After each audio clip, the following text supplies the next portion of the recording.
tayo. May mga tinamaan ng lintik na mga fake news dun sa laban ni laban, wala palang laban. Doon sa boxing match dapat ni Baste at saka ni Torre. Isa na itong general na aso ni Digong. Kasi kahapon, nag-post kaagad itong si Nicolas Torres, si Chief PNP, sabi niya, fake news alert, hindi po totoo na inobliga natin ang mga pulis na umattend sa charity boxing match. Hindi po kailangan kasi kinulang na nga kami ng ticket na maibenta, di ba? Ito ay gawa-gawa lamang ni retired Brigadier General Fillmore Escobal. Yan yung isa sa mga escort ni Digong nung hinuhuli si Digong pero wala naman nagawa. Ang ginawa lang, nagsiselfie-selfie, nagla-live-live. Yan lang ang ginawa ni Escobal noon. Escobal na naging regional director sa Davao na mahigit 2 taon. Si Escobal ay isa sa mga general na kasama ni Digong nung hinuli ko siya at pinadala sa The Hague. Sa buong panahon na nasa Villamor Air Base kami, ni hindi makatingin sa mga mata ko si Escobal dahil sa takot at nung inihatid ko na si Digong sa eroplano, dumaan pa kami sa harap niya pero yumuko lang. Ni walang attempt na tulungan ang boss niya, pareho lang silang duwag. Yan ang pahayag ni Chief PNP Nicolas Torre dahil ito po yung poste kasi ni Escobal. Mandatory pala ang mag-attend ang pulis sa boxing match at mandatory din ang mag-donate. Totoo ba to? Sabi ko sa inyo, basta aso ni Digong, gago eh. Actually, pinuntahan ko nga yan si Escobal, nag-comment ako doon sa posting niya na hindi daw totoo yung mga nakalap na fundraising, wala daw ibibigay. Eh sinagot ko siya, binalibag ko yan. Oh, fake news ka na naman, General. Sabi ko doon eh, ayan. Binati rin, Secretary Gatchalian, thanks PNP Chief for 16 million cash donation. Abay, simple-simpleng laro lang yan, pero tignan ninyo, maraming salamat nga pala sa mga nag-boxing mga pulis, undercards, para lang mabigyan ng entertainment, kasiyahan yung mga nanood, bumili ng ticket, mga sponsors, para ipantulong sa mga nabagyo. Ayan, Secretary Gatchalian, yan din yun, no?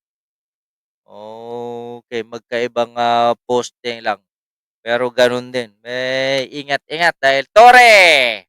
Over 16 million raised for flood victims, 340,000 in ticket sales. Will it reach the public? Yes. Napunta na at marami pang darating. Tingnan nga natin yung mga dami-dami mga fake news nila. Ito. Erase na natin. Ito.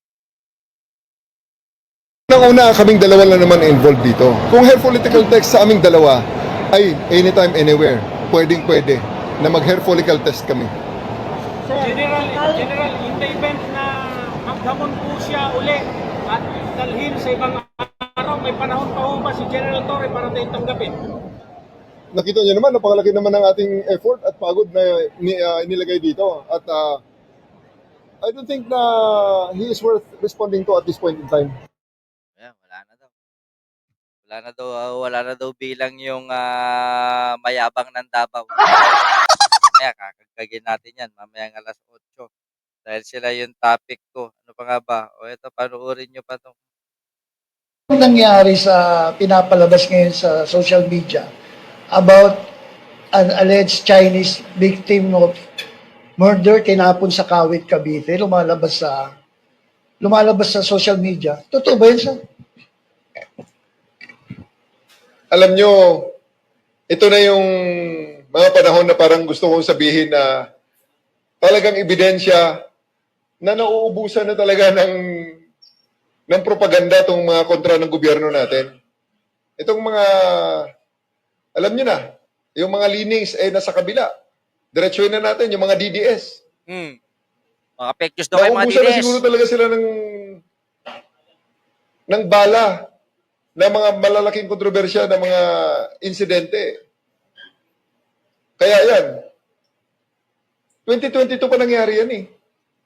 Hinuhukay, literal na hinukay sa baul para palabasin lang na para bang bago. Kasi wala na silang nakitang masama ngayon na kasing sama nung panahon nila. Yan ang long and short of, Rowena short of it. Marsan official, shoutout. Matagal na nalinlang ang Pilipino dyan. Hanggang ngayon, lilinlangin pa rin ang Pilipino. Pasensya sila. Their word against the word of the internet.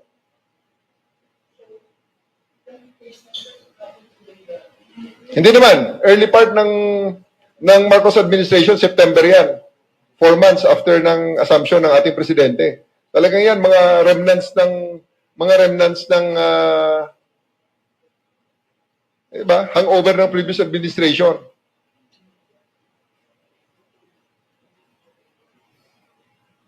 Emilia Agustin, shoutout po. Arvin G. Vlogs. O yan, happy. Nakilala yan eh. Ang victim na yan is a 32-year-old Chinese national, allegedly a fugitive in China. May Interpol Red Notice yan. The family was contacted. They refused to cooperate with the authorities. And the cadaver is now buried in a public cemetery in Cavite. Ayan, naglalabas ng mga fake news itong mga aso ni Duterte.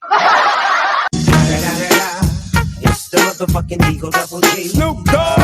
Bali-balita ngayon. Mamaya to, mamaya yan. Ano pa ba, lahat na yan, mamaya na yan. Paghandaan nyo mamaya yung live stream ko kay live stream natin kay JR Baligo. Mabigat-bigat yun. Ha? Lulusawin lang natin yung konti, yung mga DDS, mga pamilya Duterte. Ito, teaser. Pero hindi yan ang aking thumbnail. Oh, teaser lang yan. Kung hanggang saan ang tapang ng mga Duterte ngayon. Hanggang Davao lang. Ang tapang nila. Di ba? So yun, I think meron pa ako dito eh. Kasi, nag-umpisa na ba si BBM? O ito, maraming bumibira na mga, ito yung mga naghahamon. Itong si Boy Pedophilia, si J. Guevara. Pedophilia to, nanakbo ng 16 years old eh. Oh, inang tanan ng 16 years old. Ang gago. Ito lang yung mga panlaban nila. Pero nung may humamon kay J. Guevara, na sinabing meron yata nagbanta na huwag kang harang-harang sa dada mo, sasaksakin kita. Biglang nanahimik ang gago kasi nakilala niya, kapitbahay niya. It's the motherfucking Eagle Double G. Sabi dito, si Jaime, nasaniban na ng presidente ng impyerno, makarma sana lahat ng mga aso ni Pusit. Darating ang panahon yan. We still have, kaya tinatapos ko na to eh, para madali lang. Mga para pagdating ni pag nag-umpisa na pag